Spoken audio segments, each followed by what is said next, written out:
खाना जंगी हो रही है, मगर हमारे भारत के प्रधानमंत्री कर्नाटका में आकर जनता से अपील कर रहे हैं कि वो जो केरला में पिक्चर बनाई गई उसकी तायीद में प्रधानमंत्री अपने भाषण में बात कर रहे हैं। हम देश के प्रधानमंत्री से ये रिक्वेस्ट करना चाह रहे हैं कि प्रधानमंत्री, कर्नाटका का चुनाव जरूर है, मगर पाकिस्तान से आतंकवादी आकर हमारे 5 सिपाहियों को उनकी जान ले लिए। मणिपुर जल रहा है, लोग अपने घरों को छोड़कर भाग रहे हैं, गांव जल रहे हैं, चर्चिस को जला दिया जा रहा है, और प्रधानमंत्री जो है उस एक गंदी पिक्चर के बारे में जो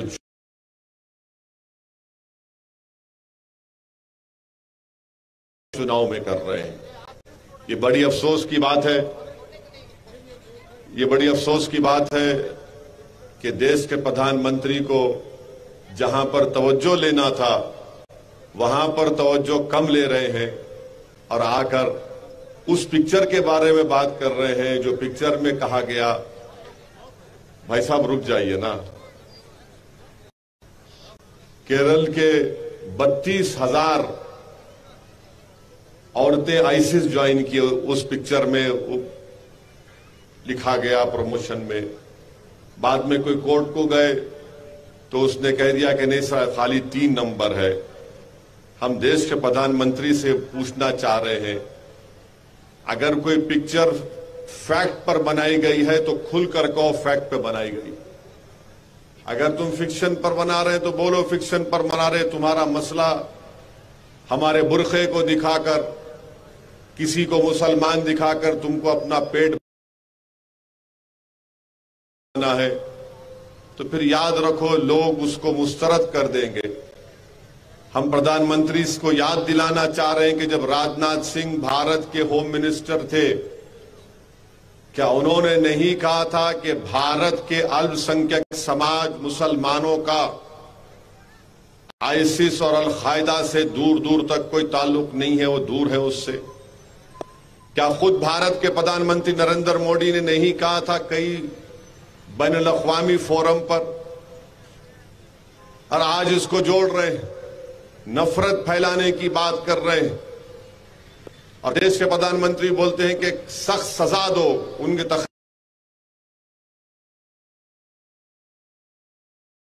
दीजिए। क्या सजा देना चाहिए? कौन सी सजा देना चाहिए? और अगर देश के प्रधानमंत्री एक पिक्चर की स्टोरी को सही मान रहे हैं तो प्रधानमंत्री, तो आपकी नाकामी है, आपकी सरकार की नाकामी है। क्या आप अपनी नाकामी को कबूल कर रहे हैं, एक्सेप्ट कर रहे हैं कि यू हैव बीन अनसक्सेसफुल? मगर एक चुनाव जीतने के लिए हमारे देश के प्रधानमंत्री, वजीर आजम को इतना नीचे आना पड़ता है एक चुनाव जीतने के लिए कि झूठ और प्रोपेगेंडे को सामने रखना जो नफरत फैलाने का काम करती है। हम आज यहां से हमारे प्राइम मिनिस्टर से अपील करते हैं कि पाकिस्तान से जो टेररिस्ट आ रहे हैं उनको रोको आप। सरकार आपकी है। 370 आपने कॉन्स्टिट्यूशनल ब्रीच करके हटाया। अब क्यों आकर वो लोग मार रहे हमारे सिपाहियों को? ये 10-12 दिन में एक तो सिपाहियों की गाड़ी जा रही थी, उस पर रॉकेट लॉन्चर से उनको शहीद कर दिया, और फिर कल आज 5 हमारे सिपाही मारे गए। क्या हो रहा है हमारे देश में प्रधानमंत्री? और बीजेपी आरएसएस के लोगों से पूछता हूं जो हर थोड़ी देर को नेशनलिज्म नेशनलिज्म बोलते, अरे तुम्हारा नेशनलिज्म अब क्यों खामोश हो चुका है? कहां गया तुम्हारा नेशनलिज्म? बताओ, बोलो तुम्हारा नेशनलिज्म कहां है? हमारे सिपाही मारे जा रहे हैं पाकिस्तान से आकर, और बीजेपी के आरएसएस के लोग उस पर बात नहीं करते। हमारे देश में मणिपुर में चर्चों को जला दिया जा रहा है, सिविल वार हो रही है मणिपुर में। क्यों हो रही है? क्योंकि बीजेपी ने डिवाइड एंड रूल की पॉलिसी मणिपुर में की। आपने ट्राइबल्स के जो राइट्स थे किसी और को देने की आप कोशिश कर रहे हैं। हम उम्मीद करते हैं कि देश के प्रधानमंत्री, वजीर आजम, प्राइम मिनिस्टर थोड़ा टाइम निकालेंगे, इन चीजों पर कंसंट्रेट करेंगे और रोकेंगे। और हम दुआ करते हैं और उम्मीद करते हैं कि मणिपुर में अमन और शांति पैदा हो जाए और वहां के शेड्यूल्ड ट्राइब के लोगों के स्टेटस को डिस्टर्ब नहीं होना चाहिए। ये एमआईएम पार्टी डिमांड करती है। आप किसी को एसटी में शामिल नहीं कर सकते ऐसा ही करके, इसीलिए मणिपुर में सब तमाशे हो रहे हैं। तीसरी अहम बात मेरे अजीज दोस्तों और बुजुर्गों, एमआईएम पार्टी के उम्मीदवार अल्लाह बख्श साहब हैं। अभी उन्होंने जिक्र किया कि कांग्रेस के जो एमएलए है, सिटिंग एमएलए है, उन्होंने मंजलिस के बारे में बहुत कुछ कह दिया। तो मैं आपको बता रहा हूं कि एक मर्तबा क्या हुआ था, एक घोड़े में और गधे में बहस हुई। एक मर्तबा घोड़े में और गधे में बहस हुई। बहस किस बात पे हुई कि घोड़ा यह बोल रहा था कि कौवा का रंग काला होता है, गधा बोला नहीं कौवा सफेद होता है। दोनों में बहुत बहस हुई। तो आखिर में जंगल के बादशाह शेर के पास गए। शेर के पास जाकर बोले देखो हम दोनों में बहस हो रही है, घोड़ा ये बोल रहा है कि कौवा काला होता है और गधा ये बोल रहा है कि कौवा सफेद होता है। तो शेर फैसला क्या दिया? शेर बोला कि मेरा फैसला ये है कि घोड़े को कोड़े मारो। घोड़ा बोला ये क्या है शेर साहब? बोले तेरा काम, तेरे को सजा इसलिए दे रहा हूं क्योंकि तू घोड़ा है, इन्हें गधा है, और तेरे को गधे के मुंह नहीं लगना था। और अगर गधा बोल रहा कि कौवा सफेद है तो तू ये बोलना था कि इन्हें गधा है और तू बहस नहीं करना था उससे। तो मेरी आपसे अपील है, गधों से बहस नहीं करना, घोड़े पे सवारी करके विधानसभा जाना है। ये बोलते रहते हैं लोग, कुछ तो भी बोलते रहते हैं। अभी यहां क्यों खड़ा करे, वहां कहीं क्यों नहीं खड़ा करे? मैं बीजापुर खड़ा करता तो तुम्हारी पैंट ढीली हो जाती थी अब तक। मैं खाली दो जगह पे खड़ा किया। एक जगह जमखंडी में सुशील कुमार को हम सपोर्ट कर रहे हैं। इतना पेट में दर्द कांग्रेस पार्टी को, गलती करा। मैं 20-25 खड़ा करना था शायद। तो इससे बात मालूम हुई कि कांग्रेस पार्टी ये नहीं चाहती कि गरीब और मजलूमों की एक पॉलिटिकल लीडरशिप उभरे कर्नाटका में। कांग्रेस पार्टी ये नहीं चाहती, बल्कि बीजेपी भी नहीं, दोनों भी एक है इस मामले में। दोनों भी नहीं चाहते कि गरीब और मजलूमों की एक आवाज पैदा हो जाए। दोनों भी ये नहीं चाहते, कांग्रेस और बीजेपी, मोदी और राहुल ये बात को नहीं चाहते कि कर्नाटका की विधानसभा में अल्लाह बख्श हो या हमारा हुबली ईस्ट का उम्मीदवार हो या फिर जमखंडी के सुशील कुमार हो, वो गरीबों और मजलूमों की आवाज को कर्नाटका की असेंबली में जाकर उठाएं। वो हरगिज नहीं चाहते कि गरीबों और मजलूमों से इंसाफ की एक ताकतवर आवाज उभरे, निकले। इसीलिए आप देखते हैं कि कांग्रेस और बीजेपी इस बात पर एग्री कर चुके हैं कि कमजोरों की आवाज नहीं उठनी चाहिए। अब आप देश के प्रधानमंत्री को देख लो, उन्होंने आज अपने भाषण में बोल रहे कि इन लोगों को सजा दो पोलिंग करते वक्त, आप जब वोट डालेंगे। नरेंद्र मोदी, आप चाइना को बोला ना, मैं चाइना तेरे को सजा देता हूं, तुमने डेप्सांग डेमचाक में 2000 स्क्वायर किलोमीटर पे कब्जा करके बैठा। देश के प्रधानमंत्री चाइना को सजा नहीं देना चाह रहे, देश के प्रधानमंत्री कमजोरों को सजा देना चाहते हैं। कमजोरों को सजा देने की बात करते हैं। देश के प्रधानमंत्री ताकतवर जालिम को सजा दो आप, मगर आप कमजोरों को सजा देने की बात करते हैं। ये कौन सा इंसाफ है बताइए आप, कि मुल्क के प्राइम मिनिस्टर हैं और बोल रहे हैं इनको सजा दो। क्या सजा देंगे भाई? प्रधानमंत्री और कांग्रेस के लोगों से पूछना चाह रहा हूं, या कांग्रेस के लोग बोलते हैं कि मजलिस कोर्ट मत दो, हमारी सरकार आएंगी।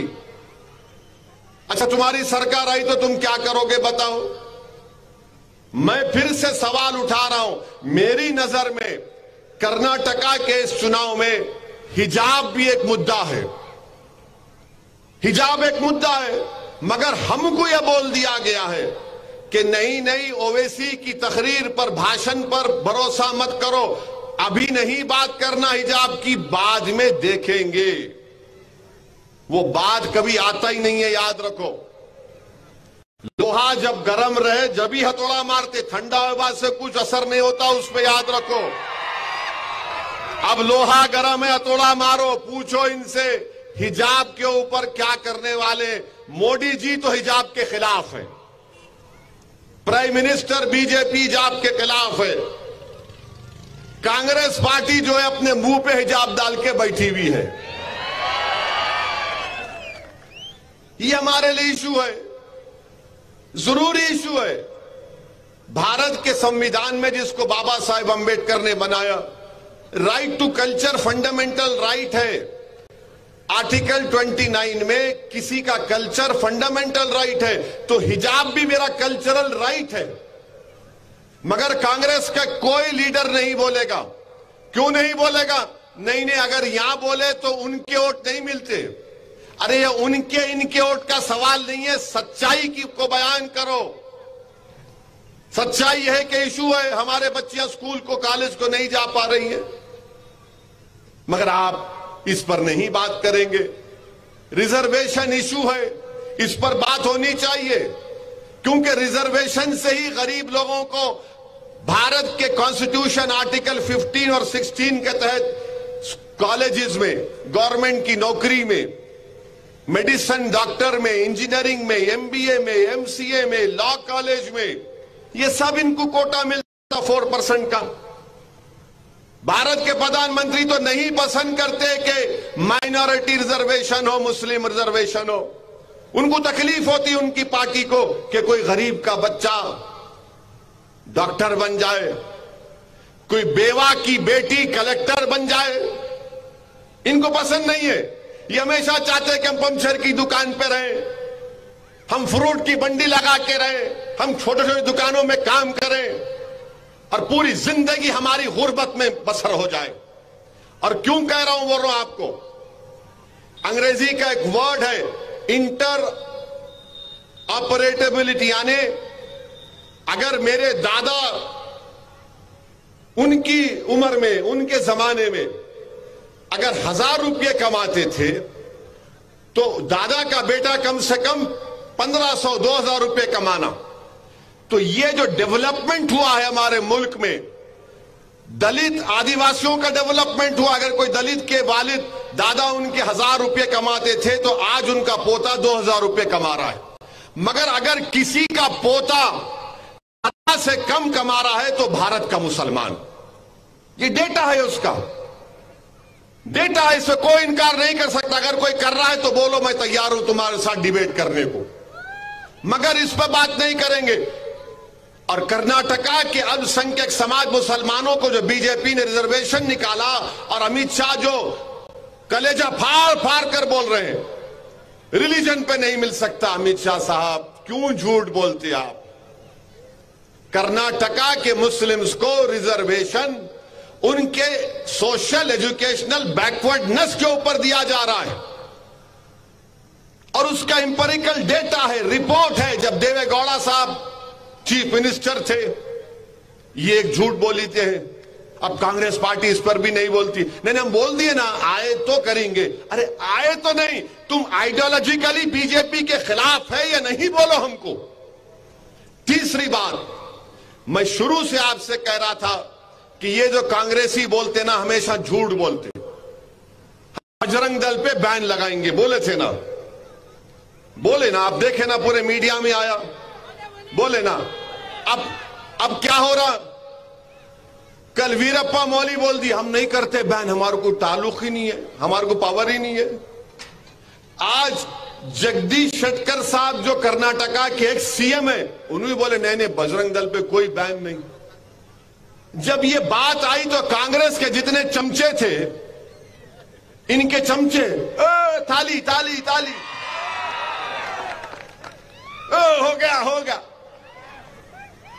मेरे को फोन करके बोले मेला बाबू ऐसे तुम्हारी पार्टी के बातें बहुत सुना मैं, तुम लोग बोलते ज्यादा करते कुछ भी नहीं, तुम बर्बादी का काम करने में माहिर हो।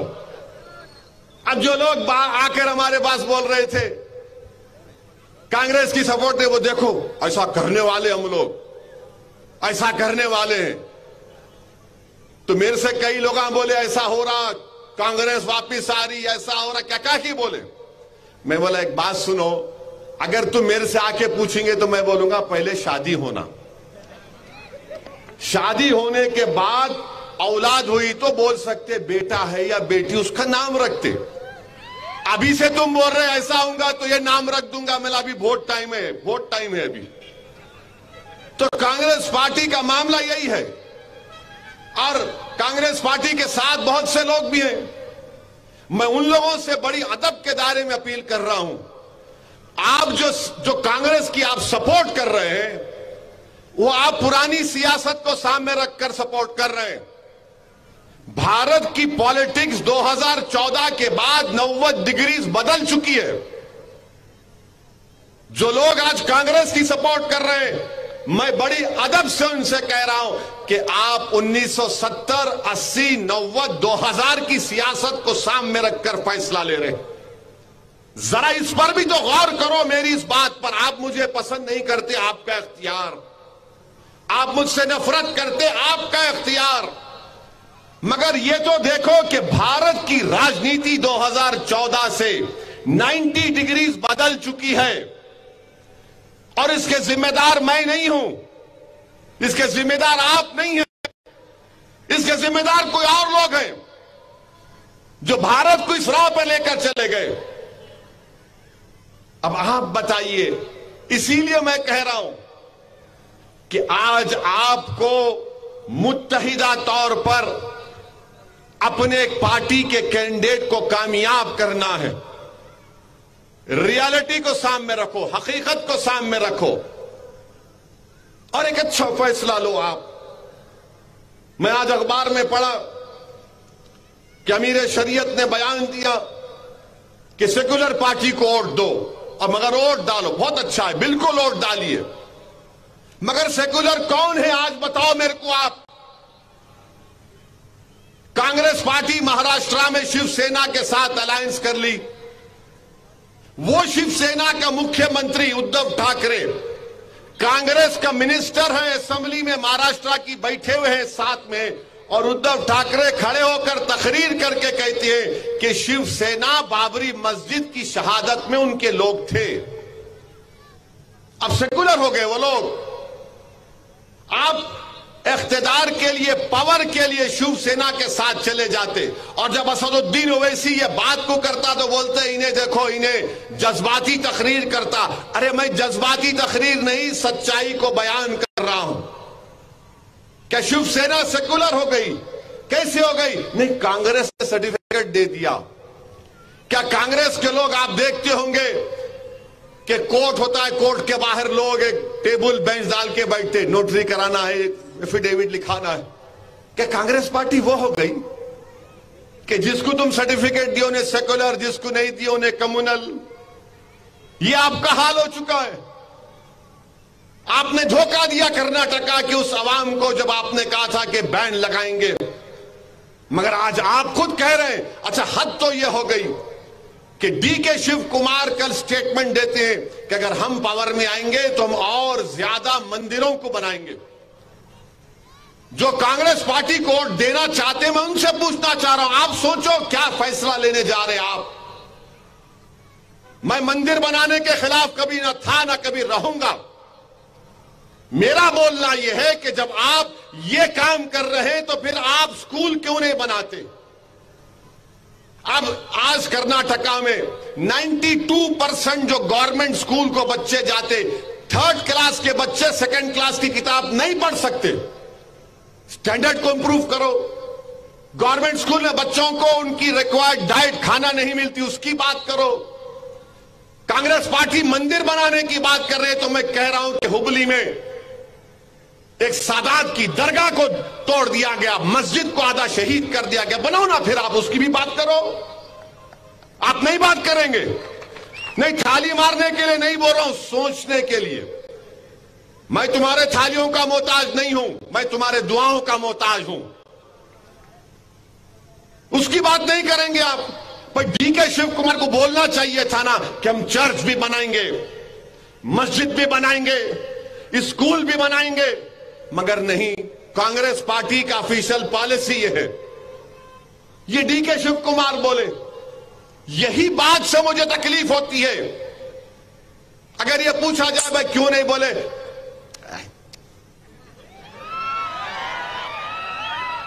क्या और इनके कांग्रेस पार्टी के अन्ना अन्ना अन्ना, अरे कहे का अन्ना बाबा, बराबर है, कोई बड़ा छोटा नहीं है। डीके शिव कुमार अगर यहां पे है तो मैं भी यहां पर हूं ना, मैं नीचे हूं ना और नीचे बराबर है। उनके ने ज्यादा दौलत होंगी मगर मैं बराबर हूं ना, ये भारत का संविधान बोलता है। मगर नहीं नहीं, बीजेपी को हराना। अरे बीजेपी को हराओ बाबा, कौन रोक रहा? हम भी जा रहे बीजेपी को हराना। बीजेपी जब से पावर में आई, नुकसान किसको हो रहा? नुकसान किसको हो रहा? किसका घर जल रहा? किसको गोश्त के नाम पर मारा जा रहा? किसको जला दिया जा रहा? किसके बच्चियों के सर पे हिजाब निकाल दिया गया? अरे मेरा नुकसान हो रहा है, गरीबों का नुकसान हो रहा है। तुम्हारे को क्या हो रहा है बताओ? तुमको सिर्फ सत्ता नहीं मिली, अरे मेरा वजूद खतरे में आ गया, मेरी तहजीब खतरे में आ गई। तुम मुझे बोल रहे हो जो सामने ठहर कर मुकाबला कर रहे हैं? अरे तुम आते नहीं हमारी मुसीबत के वक्त। इसीलिए आपसे कह रहा हूं कि अपनी पॉलिटिकल वॉइस को मजबूत करो, अपनी पॉलिटिकल लीडरशिप को मजबूत करो। आज आप देखो कि पूरे कर्नाटका में आज प्रधानमंत्री स्पीच दिए बेल्लारी में, मैं सुन रहा था। वो बोले बंजारा समाज, आदिवासी समाज, दलित समाज, सब बोले, मगर इनके मुंह से निकलता ही नहीं कभी अल्पसंख्यक समाज। वही देख लो आप, कांग्रेस के लीडर्स की तकरीर सुन लो आप। ये जो दोनों दिल्ली से भाई बहन आए, उन्होंने कभी बोलते, तुम्हारा नाम लेने से डरते और मुझे मुजरिम बनाते कि ये असदुद्दीन ओवैसी बहुत बड़ा जालिम है, ये फुला वोट काट देता, फुला ये कर देता। मेरा इतना ही बोलना है कि तुम्हारी जबानों पर असद का नाम नहीं आता तो तुम असद का वोट कैसे पूछते? मुझे पूछो। तुम्हारी जबानों पर मेरी बेटी के हिजाब का नाम नहीं आता, तुम कैसे मेरे वोट के हकदार हो? तुम्हारी जबान पर हुबली की सादात की दरगाह को शहीद कर दिया गया, तुम्हारी जबान पर नहीं आता, मगर तुमको असद का वोट चाहिए। मेरे अजीज दोस्तों और बुजुर्गों, ये भारत की मौजूदा पॉलिटिक्स की रियलिटी है, यह हकीकत है। मैं पॉलिटिकल सेकुलरिज्म को कभी नहीं मानता था, ना मानूंगा। मैं कॉन्स्टिट्यूशन के सेकुलरिज्म को मानता था और मानता रहूंगा। वो सेकुलरिज्म जो भारत की खूबसूरती को बयान करता है। इस देश का एक मजहब नहीं हो सकता, इस देश का एक कल्चर नहीं हो सकता, इस देश की एक जबान नहीं हो सकती है। यह देश हजारों कल्चर पर बना है, सौ रिलीजन्स है, हजारों जबानें हैं। यह भारत की खूबसूरती है, यह इंडिया की ताकत है। इस सेकुलरिज्म को मैं मानता हूं। और सेकुलरिज्म का मतलब यह नहीं है कि कोई गूंगे बन के बैठ जाना। हमेशा लोग मेरे को बोलते, अब यहां पर आ रहा था मैं कर्नाटका को, तो कोई मेरे को एक जिम्मेदार आदमी बोले, ओवैसी साहब आप कर्नाटक जा रहे? मिला जा रहा हूं। बोले जरा संभल के बोलना। मैं बोला एक काम करिए, करता हूं, आप मेरे को लिख के भिजाओ क्या बोलूं।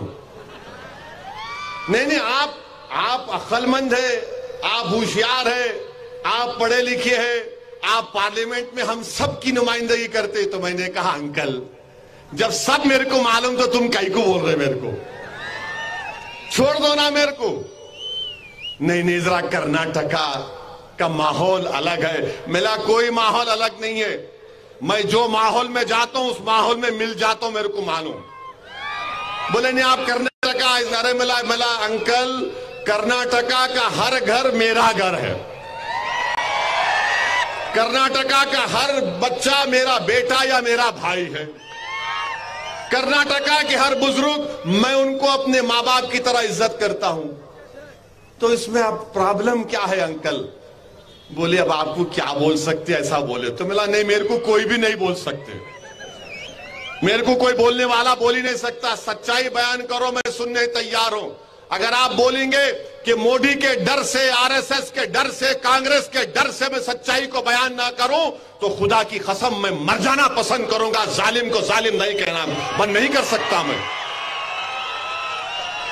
यही फर्क है। अब आप सीटियां मार रहे, मेरे को नारा लगा रहे। तुमने लीडर बनते नहीं बनते बोलो मेरे को। आप लीडर बनेंगे, आप अपनी आवाजों को उठाएंगे जालिमों के खिलाफ, आप गरीबों का साथ देंगे। ये काम करना है आपको। मैं यहां पर नहीं आया तुम्हारे थालियां लेने के वास्ते। मैं तुम्हें यहां नहीं आया तुम्हारी तारों की आवाज को सुनने के लिए। मेरा मकसद यहां पे कि तुम लीडर बनो। अगर डीके शिव कुमार लीडर बन सकता है तो तुम क्यों नहीं बन सकते? अगर बम्बई चीफ मिनिस्टर बन सकता तो तुम एमएलए क्यों नहीं बन सकते? बनना चाहिए आपको। ख्वाब देखना शुरू करो, अपने ख्वाबों को ऊंचा रखो हमेशा। और जब तुम्हारे ख्वाब बड़े रहेंगे तो अल्लाह उसको पूरा करेगा। और ख्वाबों को पूरा करने के लिए मेहनत करना पड़ता है, जुस्तजू करना पड़ता है, डिसिप्लिन पैदा करना पड़ता है जिंदगी में। उन ख्वाबों को पूरा करो आप। अगर आप नहीं बोलेंगे, नहीं अब बोल दिए ना, उनको वोट देना, क्या करेंगे, खामोश हो जाओ। मेरे भाई, कल 4 तारीख के दिन 4 मई को टीपू की शहादत हुई थी। और टीपू भी जानता था कि निजाम दखन उसको धोखा दे रहे हैं। टीपू भी जानता था कि मुख्तलिफ रजवाड़ों के लोग मुझे साथ नहीं दे रहे। टीपू जानता था कि मेरी मौत होने वाली है सामने। मगर टीपू ने कहा कि मुझे अपनी किस्मत पर नाज करना चाहिए कि मैं अपनी वतन के लिए अपनी जान की कुर्बानी दे रहा हूं।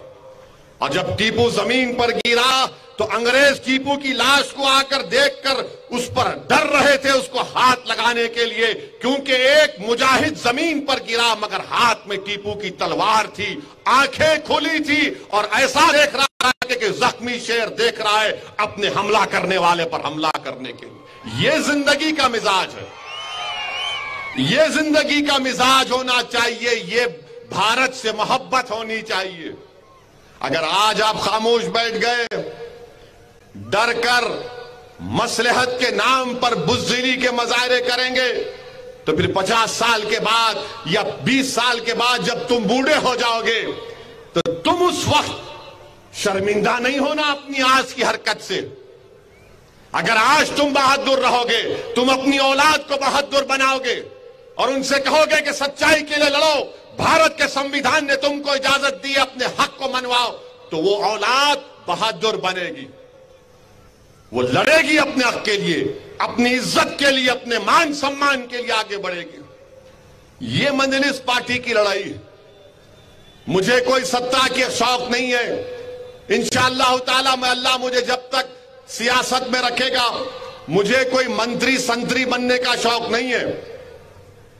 मेरा एक ही काम है कि आप लीडर बनो, आपकी आवाज कर्नाटक के असेंबली में जाए, आपकी आवाज भारत की पार्लियामेंट में जाए और आप गरीबों और मजलूमों की आवाज बनो।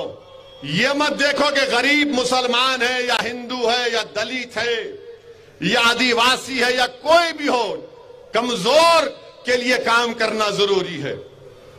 जो कमजोर है वो आपकी आंखों में ताकतवर होना चाहिए।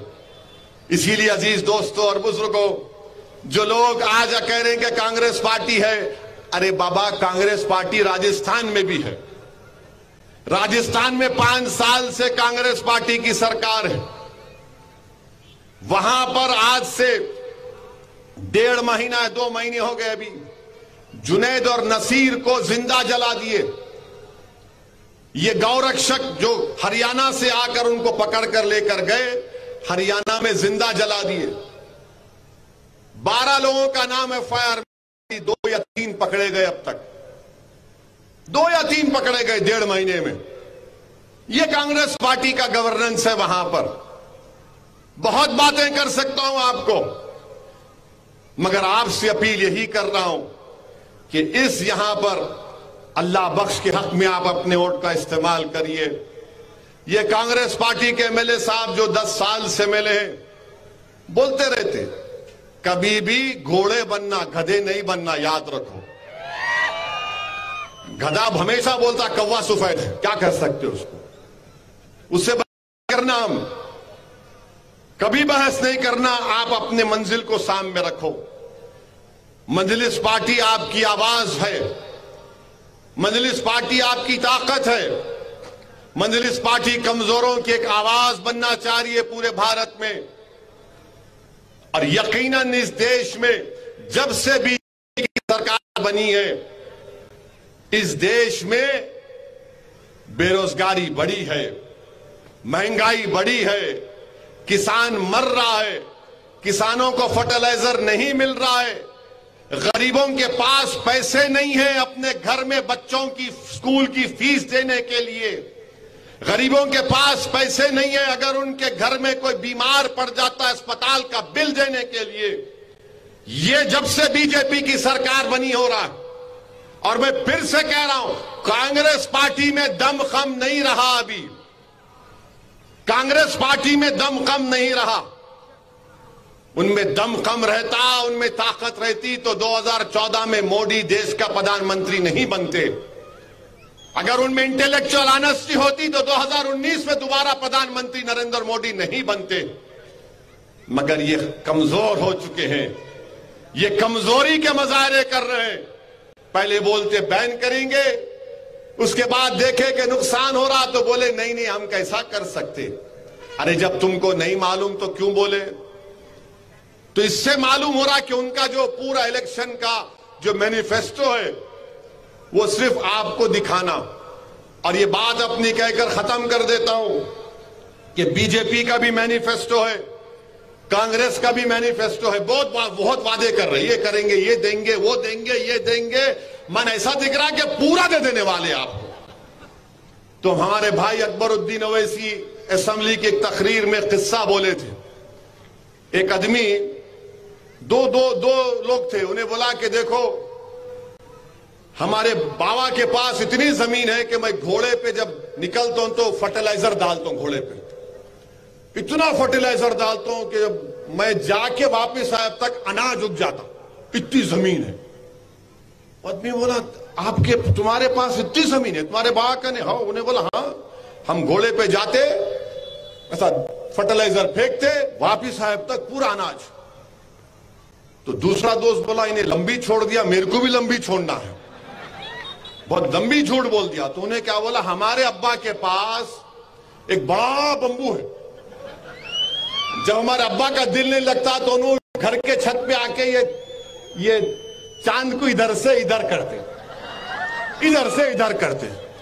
तो दूसरा बोला तुम्हारे अब्बा वो बंबू कहां रखते? उन्हें बोला तेरे बाप की जमीन में रखता हूं। तो ऐसा है गरीबों को, बस कुछ तो ही बोला, बेचारा गरीब है, तुम्हारे को ये देते, तुमको वो देते, तुमको ये देते, जीतने के बाद उन्होंने घर को ले जाते, तुम खाली हाँ क्या हुआ कहां है। तो देख समझकर फैसला करो। यकीनन बीजेपी को हराओ आप, मैं नहीं बोल रहा हूं मत हराओ बीजेपी को, मगर जहां पर मजलिस है मजलिस को भी तो वोट दो, मौका दो। और कांग्रेस पार्टी पे ज्यादा भरोसा मत करो आप, कांग्रेस पार्टी पे ज्यादा भरोसा मत करो। जितनी बर्बादी आज हमारे पास है वो उनकी देन है, याद रखो। तो 10 तारीख के दिन सुबह सुबह निकलिए और इस विधानसभा में अल्लाह बख्श आपका निशान पतंग का है और पतंग के निशान पर बटन दबाकर अपने इत्तेहाद का सबूत दीजिए। आपका फिर से शुक्रिया। अस्सलाम वालेकुम।